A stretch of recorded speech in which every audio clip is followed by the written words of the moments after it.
वो जगह जहाँ सुकून से रह सकते हैं, वो जगह है बेडरूम। तो हमारे घर में 16 दिशाओं में कुछ ऐसी जगह है जहाँ हमें सोना चाहिए और जहाँ हमें नहीं सोना चाहिए। आज मैं बात करूँगी आपका बेडरूम या आपका सोने की जगह कहाँ होनी, कहाँ नहीं होनी चाहिए। चलिए शुरू करते हैं। तो सबसे पहली दिशा जो है वो नॉर्थ ईस्ट, जिसको हम ईशान कोण भी कहते हैं।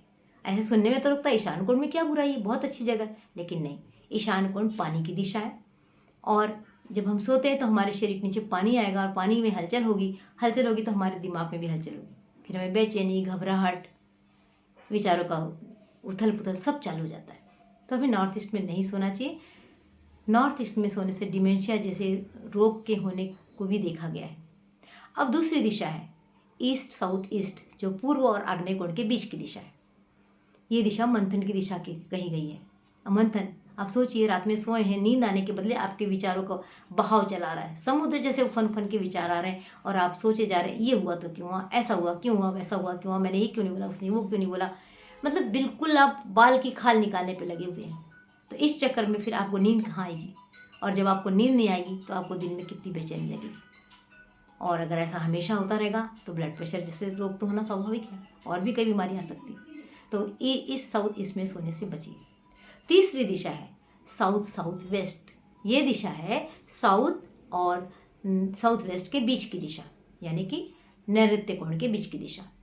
ये दिशा डिस्पोजल की दिशा कही गई। सारा डिस्पोज ज़्यादा है। डस्टबिन बहुत अच्छा है, यहाँ टॉयलेट बहुत अच्छा होता है, लेकिन यहाँ बेडरूम अच्छा नहीं होता, क्योंकि आपकी पूरी नींद तो चली जाएगी, आपका रिलैक्स चला जाएगा। आप कहने को तो 7 से 8 घंटे सोएं, लेकिन बॉडी में सवेरे उठ के वही थकान है, वही ढीलापन है, वही बेचैनी है, और लगेगा रात भर सो के भी कुछ मिला नहीं। तो ये वो जगह है जहाँ आपका सब कुछ डिस्पोज होता है। तो इस जगह को सोने के लिए बनाने से बचिए।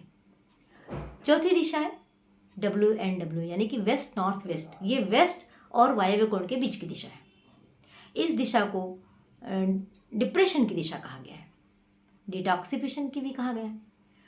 तो यदि यहाँ आप सोते हैं, मानी इतना ज़्यादा हम सोना मतलब 6-7 घंटे तो बिताएंगे, इतने ज़्यादा यदि इस दिशा में बिताते हैं तो हमें डिप्रेशन आने की संभावना रहती है। हमें अकेलापन, सबके बीच में होकर भी हमको लगता है हम अकेले हैं, मेरे लाइफ में कुछ अच्छा नहीं चल रहा, मैं क्या करूँ जी के। मैंने बहुत ऐसे निगेटिव विचार आना शुरू होते हैं, तो नींद तो होगी नहीं।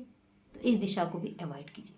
और एक और दिशा है जिसको मैं कहती हूँ कि यहाँ सोने से बचना चाहिए, लेकिन ये दिशा कुछ लोगों के लिए बहुत अच्छी भी होती है।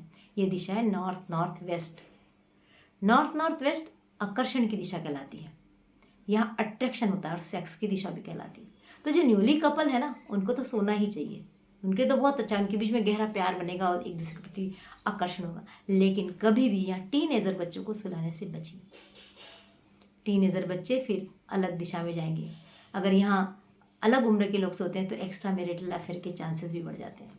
तो ये कुछ दिशाएं हैं, यदि आप इसको फॉलो करेंगे तो निश्चित रूप से परिणाम मिलेंगे। तो अच्छी सुकून भरी नींद के लिए एक अच्छी जगह पे बेडरूम होना बहुत ज़रूरी है। दोस्तों, मुझे लग रहा है कि आपको ये जानकारी पसंद आई होगी। यदि पसंद आई है तो निश्चित रूप से लाइक कीजिए, शेयर कीजिए, कमेंट भी डालिए। यदि आप और किसी नए विषय पे वीडियो मुझसे चाहते हैं, कोई नई जानकारी चाहते हैं, या मुझे आपको इस वीडियो में और क्या जानना चाहिए था, ऐसे कमेंट्स आप लिख सकते हैं। आपके कमेंट्स को मैं ज़रूर